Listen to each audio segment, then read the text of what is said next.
मनोज जरांगेंची शांतता रॅली सुरू होती, तिथे मनोज जरांगेंना चक्कर आलेली आहे, भोवळ आलेली आहे अशी माहिती मिळतेय।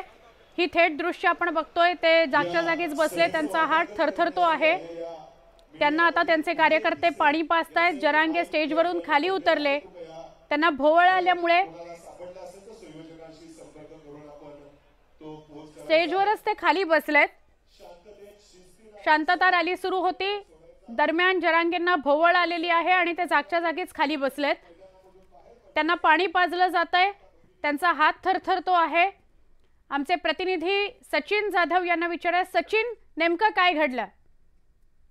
आज दुपारी मनोज जरांगे यांची रॅली सुरू झाल्यानंतर जवळपास 1-1.5 तास रॅलीनंतर ते जेव्हा साताऱ्यातल्या गांधी मैदानावर पोहोचले, त्याच्यानंतर त्यांनी सभेला सुरुवात केली। सभा जवळपास ही 1 तास चालू होती आणि मनोज जरांगे यांची तब्येत पहिल्यापासून थोडी खालावलेली आहे, त्यांना कमरेचाही त्रास होतोय। त्यांनी सभा सुरू होतानाच तसं सांगितलं होतं। सभा अर्धी चालू असताना त्यांना कमरेचा प्रचंड त्रास जाणवू लागल्यानंतर त्यांनी पट्टा सुद्धा कमरेचा लावला। मात्र सभा संपल्यानंतर जवळपास 1-1.5 तास सभा 1 तास चालली होती। याच्यानंतर जेव्हा सभा संपली तेव्हा त्यांना जास्त अस्वस्थ वाटायला लागलं आणि ते या ठिकाणी प्रकृती अस्वस्थ वाटत असल्यामुळे खाली बसले आणि याच्यानंतर इथल्या जमलेल्या कार्यकर्त्यांची वगैरे धावपळ झाली। कार्यकर्त्यांनी त्यांना सावरलं आणि आता काहीच वेळापूर्वी त्यांना गाडीत घेऊन कार्यकर्ते सध्या ते जिथं राहिलेत प्रीती हॉटेलला या ठिकाणी पोहोचलेले आहेत। या ठिकाणी काहीच वेळात डॉक्टर सुद्धा पोहोचतील असं त्यांच्या कार्यकर्त्यांच्याकडून सांगण्यात आलेलं आहे। पुढचे उपचार जर आवश्यकता असेल तर जास्त प्रमाणात केले जातील असं कार्यकर्त्यांनी सांगितलंय। मात्र मनोज जरांगे यांची प्रकृती सध्या तरी अस्वस्थ वाटत असल्याची एकूणच माहिती आपल्याला मिळते। जरांगेंची महाराष्ट्रात शांतता रॅली सुरू आहे, त्यांच्या हेल्थ हिस्ट्री संदर्भात काय अधिक सांगता येईल? आज त्यांचे हात थरथरताना दिसले, ते बोलत असता अचानक खाली बसले, त्यांना भोवळ आल्यासारखं वाटलं आणि कमरेचं दुखणं जसं तुम्ही सांगताय सचिन,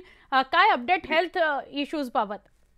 अगदी बरोबर आहे। खरं तर मनोज जरांगे हे जेव्हा भाषणाला उभे राहिले तेव्हा त्यांनी इथल्या उपस्थित लोकांना सांगितलं की माझी प्रकृती पहिल्या गेल्या हे जे आंदोलन झालं मागचं तेव्हापासून जरा खालावलेले, याच्यामुळे मी जास्त बोलणार नाही। तरी सुद्धा ते 1 तासभर बोलले आणि त्यांना कमरेचा त्रास आहे, याच्यामुळे सुद्धा त्यांना उभं राहता येत नव्हतं। मध्ये त्यांनी परत पट्टा लावला, बेल्ट लावला कमरेचा आणि याच्यानंतर त्यांनी भाषण केलं। प्रकृती खरंच त्यांची थोडीशी अस्वस्थ वाटत होती, कारण मी जेव्हा त्यांची मुलाखत घेतली कारमध्ये बसून तेव्हा सुद्धा ते म्हणले मला जास्त बसता येत नाही, याच्यामुळे प्रकृती अस्वस्थ आहे। पुढचे उपचार नक्की आता साताऱ्यामध्ये त्यांच्यावर काय केले जातात, कशा पद्धतीने केले जातात किंवा त्याला रुग्णालयात दाखल करावं लागेल का, हे आपल्याला थोड्याच वेळात कळेल। नक्की सचिन, धन्यवाद माहिती दिल्याबद्दल। पण ही दृश्य तुम्ही बघताय, सगळ्या कार्यकर्त्यांनी त्यांना उठवलं, गाडीत बसवलं आणि डॉक्टरांकडे नेलेलं, त्यांचं चेकअप होईल आणि त्यांना हॉस्पिटलाइज व्हावं लागतं का, म्हणजे रुग्णालयात दाखल करावं लागतं का, हे आपल्याला काही वेळात कळेल। साताऱ्यामध्ये शांतता रॅली होती, शांतता रॅली दरम्यान त्यांना भोवळ आलेली आहे आणि ते खाली बसले, त्यांना जरा कमरेचं दुखणं आहे, त्याहीमुळे ते खूप वेळ उभे राहू शकले नाहीत असंही कळतंय। सचिन आपल्या सोबत आहेतच। सचिन, साताऱ्यामध्ये त्यांची शांतता रॅली होती, साताऱ्यात पोहोचण्याआधी त्यांचा दिवसभराचा दिनक्रम कसा होता? साताऱ्यात पोहोचण्याआधी खरं तर काल कोल्हापूरला त्यांची शांतता रॅली झाली। काल कोल्हापूरला मुक्काम होता, याच्यानंतर आज सकाळी त्यांची पत्रकार परिषद कोल्हापूरला झाली आणि ते कोल्हापूरकडून साताऱ्याला निघाले। साताऱ्याला जवळपास 1 ते 1:30च्या दरम्यान ते पोहोचले आणि याच्यानंतर खूप मोठं जंगी स्वागत साताऱ्यामध्ये त्यांचं झालं। जवळपास 5 ते 10 हजारच्या आसपास लोक असावीत अशी शक्यता वर्तवण्यात येते आणि याच्यानंतर रॅली जवळपास 1 तास चालली। 1 तास रॅली चालल्यानंतर ते गांधी मैदान इथं राजवाड्यावर पोहोचले आणि त्यांची सभा झाली। या सभेदरम्यानच खरं तर त्यांना अस्वस्थ जाणवत होतं। लोकांना उपस्थित ते कळत होतं की त्यांचा थोडा हात थरथरतोय किंवा त्यांना उभं राहता जास्त येत नाहीये, तरी सुद्धा त्यांनी भाषण केलं, लोकांना समजावून सांगितलं आरक्षणाबद्दल आणि जेव्हा सभा संपली त्याच्यानंतर खरं तर ते जास्त अस्वस्थ झाले आणि खाली बसले। लोक खरं तर घाबरली होती की अचानक यांना काय झालं। सचिन, पण तुझ्याशी जेव्हा एक्सक्लुझिव्ह संवाद साधला तेव्हा त्यांची भूमिका तर त्यांनी स्पष्ट केली असेल, पण त्या व्यतिरिक्त अनौपचारिक तब्येती संदर्भात ते काही बोलले होते? तू बोलत असताना सुद्धा तुला त्यांची हालचाल जरा मंदावलेली वगैरे वाटली का?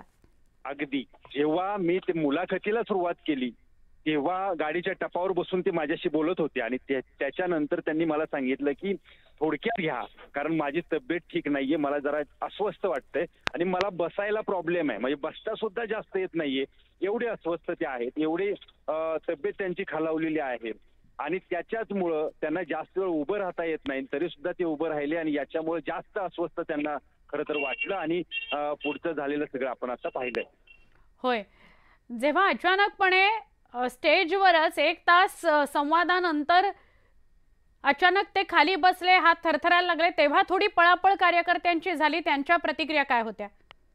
कार्यकर्त्यांच्या प्रतिक्रिया म्हणजे कार्यकर्त्यांना लक्षातच आलं नाही की मनोज जरांगे पाटील यांना नक्की झालं काय, कारण ते खाली बसले, हात थरथरत होते आणि याच्यानंतर काय करायचं हे कार्यकर्त्यांना समजत नव्हतं. कार्यकर्त्यांनी हात दाबले, पण मनोज जरांगे याच्यानंतर थोडे सावध झालेले दिसले आपल्याला आणि ते म्हटले की मी ठीक आहे, पण तरी सुद्धा ते चालताना किंवा पायऱ्या उतरताना तेवढं बळ त्यांच्या शरीरात नसल्याचं खरं तर जाणवलं आणि हे बळ नसल्यामुळे त्यांना खरं तर हा त्रास होत असावा असं सुद्धा बोललं जातंय आणि कार्यकर्त्यांनी तातडीनं त्यांना गाडीत घालून ज्या ठिकाणी ते मुक्कामाला आहे त्या ठिकाणी नेलेलं आहे, त्या ठिकाणी डॉक्टरांना सुद्धा तातडीनं बोलवलेलं आहे.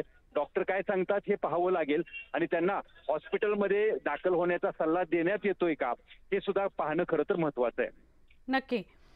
सचिन, तुम्ही असेच सोबत राहा. परत एकदा आपण आपल्या प्रेक्षकांना सांगूया, जरांगे पाटील साताऱ्यामध्ये आहेत आणि जरांगेंची तब्येत खालावली, ते अचानकपणे बोलत असता स्टेजवरच खाली बसले. शेवटी सगळ्या कार्यकर्त्यांनी त्यांना धरून ते ज्या ठिकाणी राहत आहेत साताऱ्यात त्या ठिकाणी नेलेलं आहे आणि तिथे डॉक्टरांना सुद्धा बोलवलेलं आहे. सचिन, धन्यवाद माहिती दिल्याबद्दल.